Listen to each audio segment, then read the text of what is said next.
Chers téléspectateurs d'Africa 24, bienvenue. Vous êtes de plus en plus nombreux à nous faire confiance en Afrique, en Europe, aux États-Unis.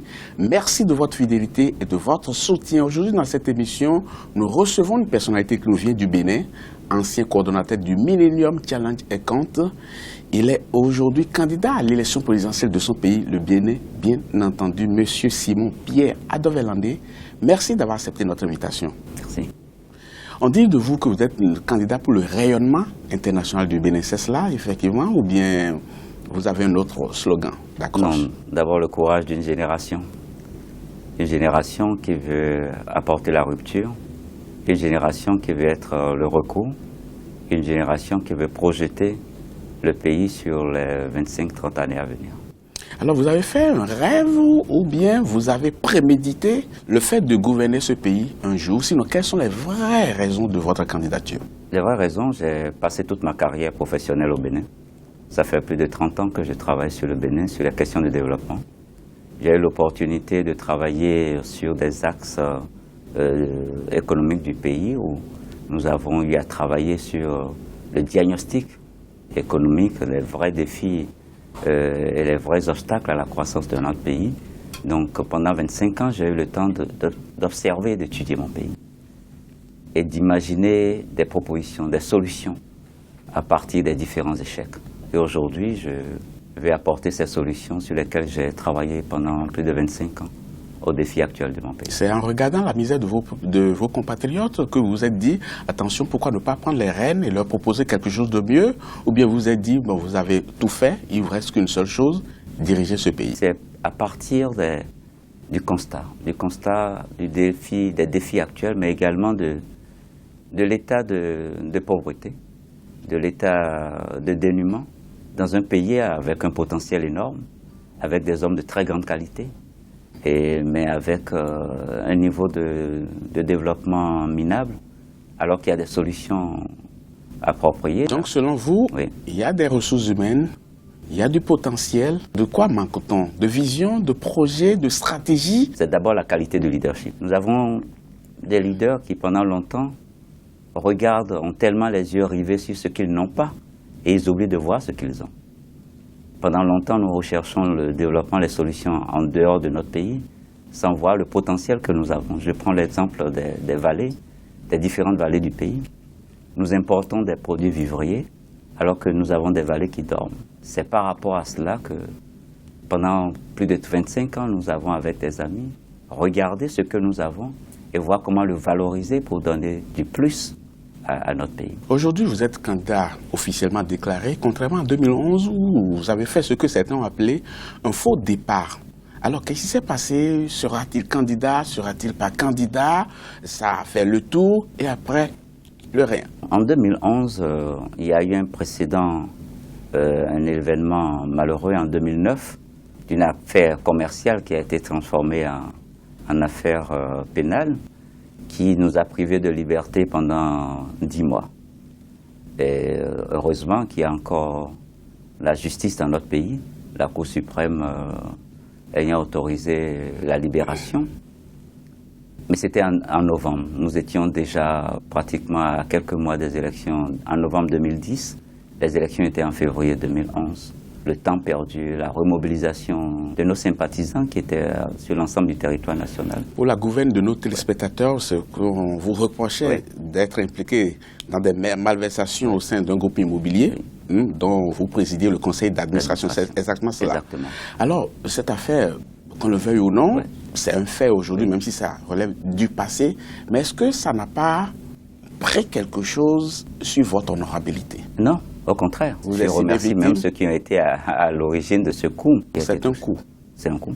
Aujourd'hui, je suis un homme libre. Je suis un homme qui a bénéficié d'un non-lieu. Vous avez vu, depuis 2011, une fois que les élections sont passées, l'affaire a été classée, personne n'en a plus parlé. On est bien tenté de dire que vous dérangez des intérêts. Forcément, nous avons eu un parcours qui nous a donné de la notoriété. La notoriété ne rime pas avec déranger des intérêts. Non seulement, ça a montré également la rigueur que nous avons dans certains domaines, partout où nous sommes passés. Donc forcément, il y a des qualités et des valeurs que nous portons et que recherchent nos compatriotes et que nous incarnons.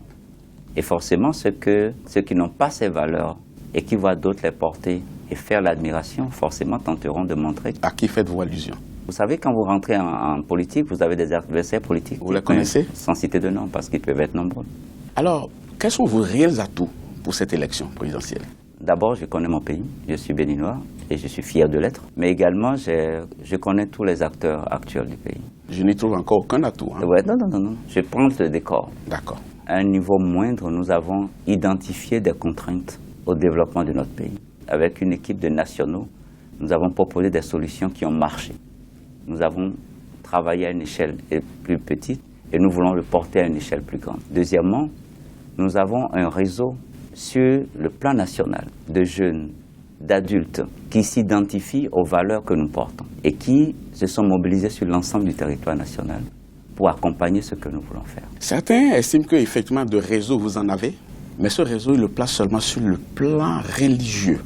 C'est vrai, nous avons des réseaux aussi bien à l'intérieur du pays comme à l'extérieur du pays. Nous avons des amis sur tous les continents, des gens qui nous font confiance et avec qui nous travaillons de par le monde et qui sont prêts à accompagner les intentions que nous avons pour notre pays. Et à l'intérieur du pays, nous avons des réseaux, pas forcément religieux comme vous le dites. Quel regard portez-vous sur les 10 années de gestion du président Boni Yayi? Il y a beaucoup d'espoir, beaucoup d'attentes, beaucoup de gâchis. Beaucoup de gâchis. Gâchis en termes de potentiel de ce qu'on aurait pu faire pendant ces 10 dernières années. N'oublions pas qu'en 2006, c'était presque un chèque à blanc qui a été signé au président Boni Yayi. Tout le monde voyait le départ de Kérékou comme la fin d'une génération. Beaucoup de choses ont été faites, mais auraient pu être mieux faites. C'est une fonction très difficile, diriger une nation. Vous dites cela pour nuancer? Parce que je vous trouve trop gentil, là. Vis-à-vis de celui avec qui vous avez eu quand même quelques accrochages. Je me base toujours sur le discours commun, mais également je regarde aussi les chiffres. Je suis économiste de formation, je regarde aussi les chiffres et les rapports d'institutions. Ou bien vous avez peur des représailles? Pas de représailles. Après 10 mois en prison, de quoi vous pouvez avoir encore affaires? Non, j'ai dit qu'il y a du gâchis. La gouvernance n'était pas bonne. Mais également, il n'y a pas eu de réforme en profondeur. Les réformes ont été timides. Toujours parce qu'on avait dans le rétroviseur les aspects politiques. Parce que le réformateur, dans un premier temps, vous devez être impopulaire. Et cet aspect a manqué à la gouvernance dans les 10 dernières années. Quel est votre projet pour le Bénin? Mobiliser les Béninois autour d'une vision. Tout cela se résume en la rupture. Il faut prônez pas tout le monde, hein? Donc, non, moi c'est plutôt rupture et recours. Rupture et recours. C'est quoi la différence? La rupture dans la pratique. Le recours par rapport à la confusion. Parce que vous voyez plusieurs groupes, plusieurs courants s'affronter. Ça crée une confusion. Et nous venons comme le recours pour apporter l'éclairage. Alors, qu'est-ce qui manque aujourd'hui? Qu'est-ce qui manque aujourd'hui pour relancer ce pays? Il ne suffit pas de dire nous avons des hommes et des femmes. Et le président Boni Yayi, vous ne lui ferez pas l'affront non plus de dire qu'il avait un mauvais projet, il avait une intention de déstabiliser ce pays-là. Quand bien même on a la volonté, il doit manquer quelque chose, non? Il y a deux choses qui manquent. La compréhension de la fonction d'abord, qui est d'abord une fonction de sacrifice et de service. Aujourd'hui, il y a eu 48 candidats quand même. Est-ce que vous pensez que les 47 autres, à part vous, ont cette volonté de sacrifice? Nous allons le voir dans les débats, dans les discours. Mais vous avez votre regard là-dessus? Oui. Il y a des valeurs et cette notion de compréhension de la fonction que je ne retrouve pas. Quel est ce pays où l'élite, quand elle est malade, ne se soigne pas dans le système sanitaire qu'il a mis en place? Regardez un peu le volume des évacuations sanitaires et vous comprendrez que la connaissance et la compréhension de la fonction pose encore problème. Est-ce que vous vous rendez compte de l'ampleur de la tâche qui doit incomber à un président de la République? C'est là la notion de sacrifice. Parce qu'à partir du moment où vous vous engagez, où vous prenez les rênes d'un pays, vous ne vous appartenez plus. Vous n'appartenez même plus à votre famille. Mais en 2011, on a vu un rouleau compresseur que vous étiez en train de dresser. Malheureusement, vous n'êtes pas allé au bout. Et certains observateurs se s'étaient dit que si ce monsieur Simon Pierre Dovel-Landais se représentait, c'est tout le Bénin entier qui allait se rallier à lui. Mais aujourd'hui, je constate que vous êtes seul, un peu tout seul même. Je ne pense pas que je suis seul. Ah, mais dites-moi avec qui vous êtes alors? Je ne pense pas que je suis seul parce que les images des médias parfois peuvent déformer la réalité. C'est nous maintenant qui sommes responsables. Non, pas du tout, pas du tout. Vous n'êtes pas gentil avec nous, hein, apparemment. C'est ce que je voulais dire. Oui. Nous avons opté d'être légalistes, de respecter le code électoral de notre pays. Si je comprends votre logique, c'est que Il faut attendre et on a des choses à voir. Vous avez des choses à voir. Monsieur Simon-Pierre Develandé, merci beaucoup. Merci. Mais avant de vous laisser partir, je voudrais que vous regardiez cette caméra et dites à nos téléspectateurs qui nous suivent, qui sont en majorité des gens qui iront aux urnes le 28 février, dites pourquoi ils devraient voter pour vous et non pas pour un de vos adversaires.